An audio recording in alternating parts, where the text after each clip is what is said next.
C'est un métier qui s'apprend. C'est-à-dire qu'il ne faut pas avoir peur, même si tu ne comprends pas ce que disent les textes, vas-y, ça va venir.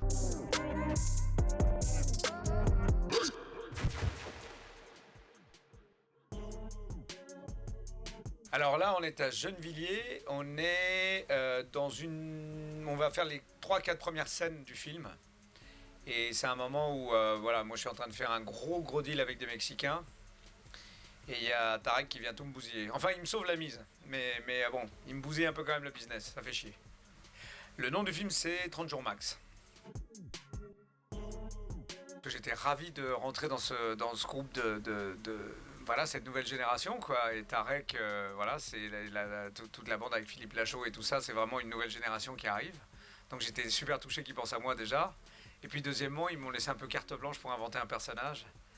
Et ça fait longtemps que j'avais pas créé un personnage, depuis le Mac, j'avais pas créé un personnage qui est de la patate comme ça. Et je voulais faire un méchant qui soit différent des autres méchants que j'avais fait jusqu'à maintenant. Donc je me suis fait une tête un peu de bonne brutasse, quoi. Tout est bien. C'est comme dans la vie, ouais. Bah, les méchants, c'est toujours excitant parce qu'ils ont le vice. En fait, tous les personnages qui ont des travers, c'est ça qui est intéressant. Les personnages qui sont lisses, ils n'intéressent pas beaucoup, en fait. Ce qu'il faut, c'est des personnages qui ont des défauts, qui ont des problèmes, qui ont des difficultés, qui n'y arrivent pas. Voilà, on a tous envie de se reconnaître là-dedans parce que, voilà, c'est fait pour les gens, le cinéma. C'est fait pour leur donner soit à réfléchir, soit de l'émotion, soit pour les distraire. Moi, si je fais ce métier, c'est parce que quand j'étais avec mes parents, le seul moment où on sortait un peu du quotidien, c'est quand on regardait la télé, on regardait une belle comédie avec Louis de Funès ou un truc comme ça. Et ça nous faisait du bien au moral, quoi.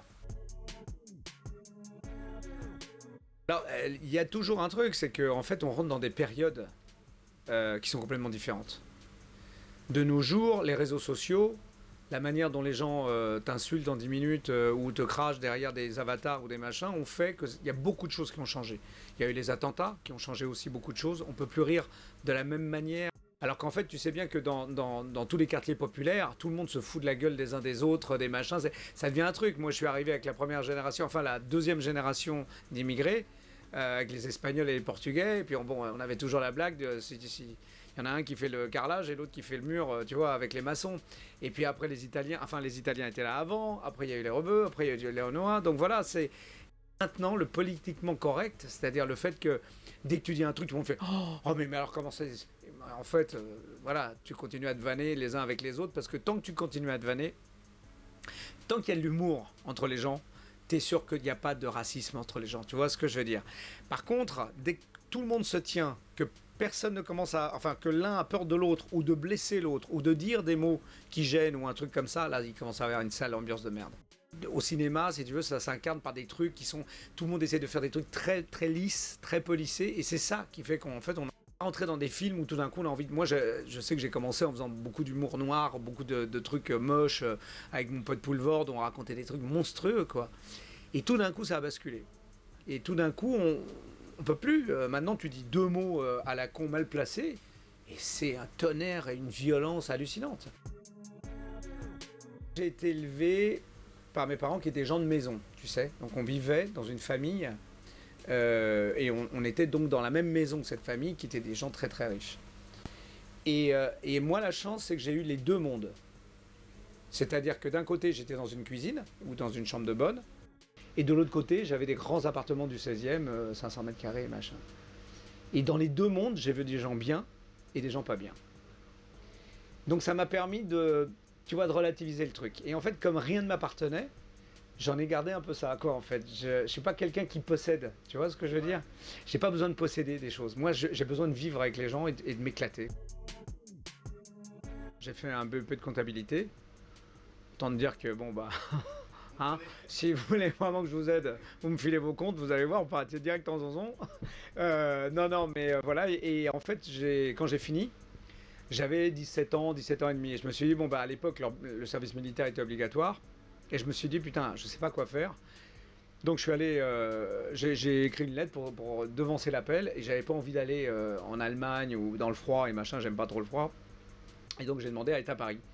Et coup de bol, on m'a donné, et j'ai été chauffeur poids lourd pendant 1 an.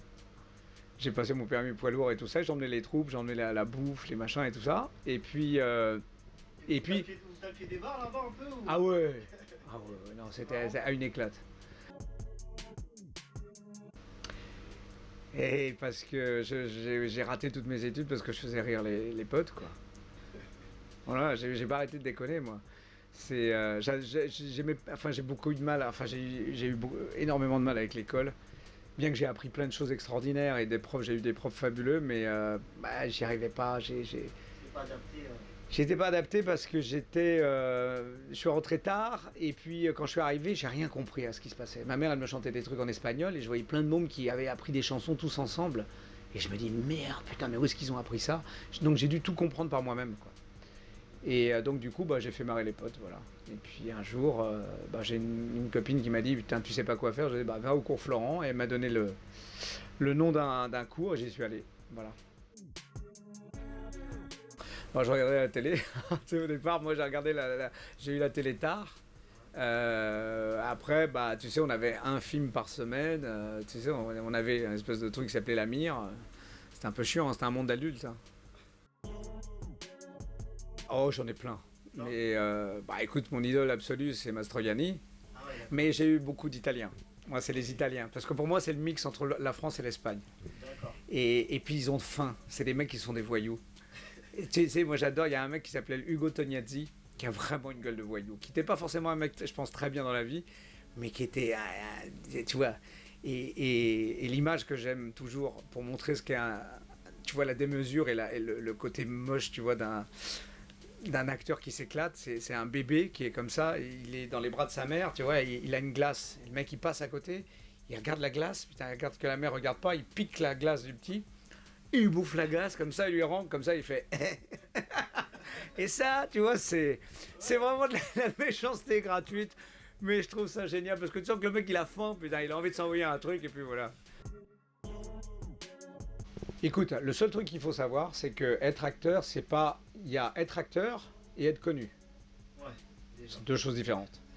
Moi, quand j'ai décidé d'être acteur, c'est que je voulais être acteur de théâtre.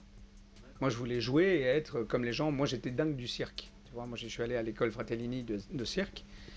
Et pour moi, c'est la noblesse, si tu veux, de notre métier, parce que les mecs vivent dans tu vois, dans des caravanes, ils montent les chapiteaux, ils vont préparer tous les trucs, ils vont balancer les affiches dans la journée, puis ils essayent d'attirer des gens. Et en plus de ça, ils se pètent la gueule, tu vois, d'un trapèze à 5 mètres et ils remontent sur l'échelle, quoi. Et là, c'est une autre, tu vois, c'est une autre école. Et ce que je veux dire, ce qui est très important, c'est que c'est un métier qui s'apprend.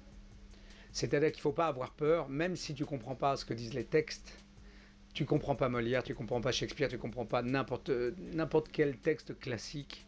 Vas-y, ça va venir. Moi, j'étais pas plus fort qu'un autre. La seule chose, c'est qu'au bout d'un moment, tu commences à t'habituer à ce texte. Tu te rends compte à quel point c'est super bien écrit. Et tu te rends compte à quel point ça t'aide en tant qu'acteur de jouer sur des textes magnifiques. Mais d'abord, il faut être acteur. Écoutez les gars, d'abord merci pour l'accueil à Asnières.